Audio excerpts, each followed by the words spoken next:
ये हमारे स्टूडेंट्स में से एक का प्रश्न है कि घमंड क्या होता है और घमंड क्यों नहीं करना चाहिए।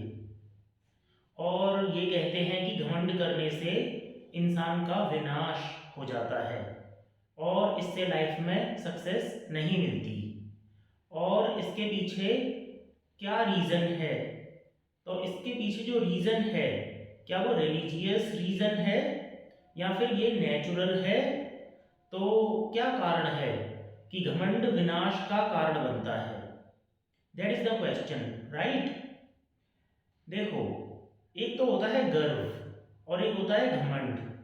अब गर्व और घमंड, इन दोनों में आप अंतर समझ लीजिए। एक होता है आई एम प्राउड, जैसे कि I am proud to be Hindu, I am proud to be Indian. हमें हिंदू होने पे, हमें भारतीय होने पे गर्व है। या आपने अपने लाइफ में कुछ अचीव किया तो आप कहते हो कि मुझे अपने अचीवमेंट पे गर्व है और होना भी चाहिए। लेकिन फिर ये घमंड क्या है? गर्व होना अच्छी बात है, स्वाभिमान होना भी अच्छी बात है, मगर घमंड करना अच्छी बात नहीं है।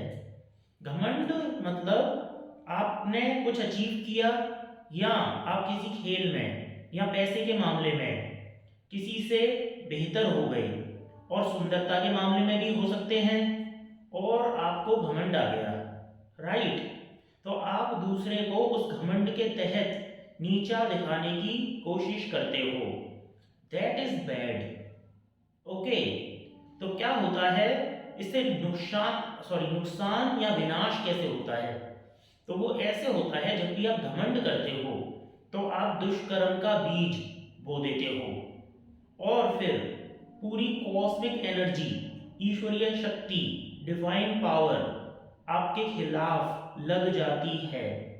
क्योंकि आपने घमंड के तहत जब किसी को नीचा दिखाया, पैसे की वजह से, पावर की वजह से, पोजीशन की वजह से, ठीक है, तो क्या होता है, वो व्यक्ति की एक इंसल्ट हो गई, राइट, और आपको उसका एहसास भी नहीं है।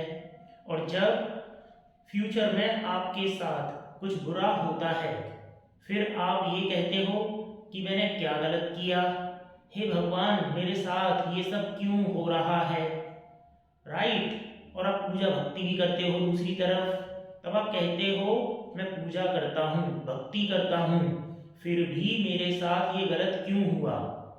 लेकिन हम दुष्कर्म का बीज बो के भूल जाते हैं। तो ये घमंड भी एक दुष्कर्म के बीज की तरह है। दूसरी बात यह है कि घमंड करने से विनाश और क्यों होता है। अगर हम कॉस्मिक एनर्जी को भी हटा दें, पहली बात, कॉस्मिक एनर्जी अपना काम करती है, ठीक है। आपने घमंड किया तो उसका प्रभाव पड़ेगा जीवन पे। दूसरा, इसका दूसरा कारण यह है, चलो कॉस्मिक एनर्जी की बात नहीं करते, घमंड आता ही क्यों है और क्यों नहीं आना चाहिए? आया तो नुकसान क्या है? ये नुकसान है, घमंड का मतलब है आपने कुछ अचीव किया, आप किसी खेल में अपने किसी मित्र से, अपने सर्किल में, अपने एरिया में आप बेहतर हो गए, बेस्ट हो गए। आप में आ गया घमंड कि अब मुझसे, मेरे जैसा कोई नहीं है दूसरा, अब मैं तो बहुत कुछ हो गया। तो आगे और आगे बढ़ने की संभावना स्वतः ही खत्म हो जाती है, नेचुरली। तो जाहिर सी बात है कि आपका जो आगे बढ़ने का स्कोप है वो खत्म हो गया। अगर आपने ये मान लिया कि मैं कुछ हो गया, मैं कुछ बन गया, अब मेरे जैसा कोई दूसरा नहीं है, तो आगे क्यों बढ़ोगे फिर आप? आगे वो बढ़ता है जो जो ये कहे मैं कुछ नहीं हूँ, जीरो हूँ।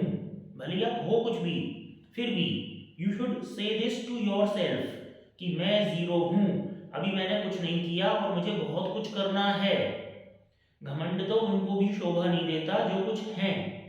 मजे की बात यह है, जब व्यक्ति, ऐसा व्यक्ति और घमंड करता है जो नहीं है कुछ, अंधों में काणा राजा, वो भी घमंड करता है, तो आगे उसका विनाश क्या होगा?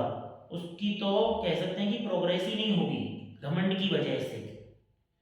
और घमंड का बीज जब आप बोते हैं तो किसी के साथ गलत करते हैं तो क्या होता है, उसका रियलाइजेशन आपको जब उसके साथ गलत करते हैं तो नहीं होता, वो रियलाइजेशन तभी होता है जब आपके साथ गलत होता है।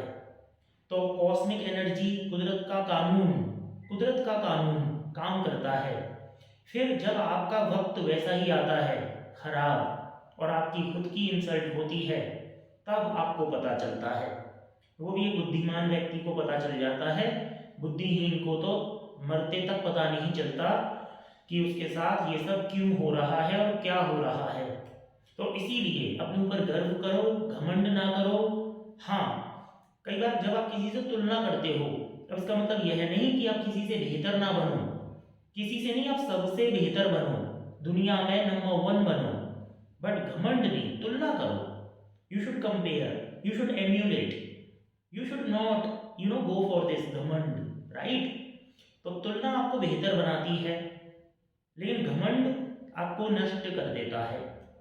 Fine, so that is the answer of your question कि घमंड क्या है और गर्व और घमंड में क्या अंतर है, right. And that is my personal opinion about it. इसके अलावा in my life also, right? Let's say when I learned English, जब मैंने इस इंग्लिश लैंग्वेज को सीखा, तब क्या था कि जब मैंने सीखना शुरू किया, I became better than many people. I became better than many people. But if I had been proud, then my learning would definitely have stopped, right? तो मैं अगर घमंड करता लर्निंग पे, तो ये वहीं रुक जाती। तो फिर अभी मैं इस समय जो टीचर हूँ या इस इंस्टीट्यूट का डायरेक्टर हूँ, वो मैं नहीं बन पाता। फिर मैं एक नॉर्मल टीचर बन के रह जाता, ठीक है, क्योंकि प्रशंसा मुझे शुरू में ही मिलने लग गई थी काफ़ी, है ना, क्योंकि मैं काफ़ी लोगों से बेहतर हो गया था, उन्होंने मुझे बहुत अप्रिशिएट किया। तो अगर मैं एकदम बहुत खुश हो जाता और घमंड आ जाता, तो फिर वो सक्सेस जो है वो वहीं रुक जाती। फाइन, तो अपने आप को कभी ये ना मानो मैं कुछ बन गया, मैं कुछ हो गया। और ये बात मैं घमंड में नहीं कह रहा, ये मैं एग्जाम्पल ही दे रहा हूँ बस। फाइन, तो अब जितना भी कुछ कर लो, कुछ भी अचीव कर लो, अपने आप just consider your self zero.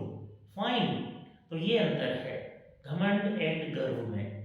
नहीं तो फिर आप गलत दुष्कर्म का बीज बो दोगे और फिर भगवान को कोसोगे कि हे भगवान, तूने मेरे साथ ये क्या किया और क्यों किया, और खुद दुष्कर्म का बीज बो के भूल जाओगे। तो ये ना हो आपके साथ कभी भी। तो ये घमंड भी, क्योंकि जरूरी नहीं बुरे काम का मतलब किसी का मर्डर, चोरी या बलात्कार ही हो, ये घमंड भी उसमें आता है। तो आप ये घमंड ना करें कभी भी, ठीक है। और कभी ऐसा लगने लगे, ऐसा हो रहा हो नेचुरल, किसी भी वजह से, जेनेटिक हो, नेचुरल हो, फाइन, तो आप ध्यान दीजिए, थोड़ा बुद्धि के इस्तेमाल से इसको काबू में लाया जा सकता है। और वैसे भी घमंड एक बुद्धिहीन व्यक्ति ही करेगा, बुद्धिमान व्यक्ति घमंड करेगा ही नहीं, चाहे मैं हूं या कोई भी हो, right. So that is the answer of your question. Thank you very much for this.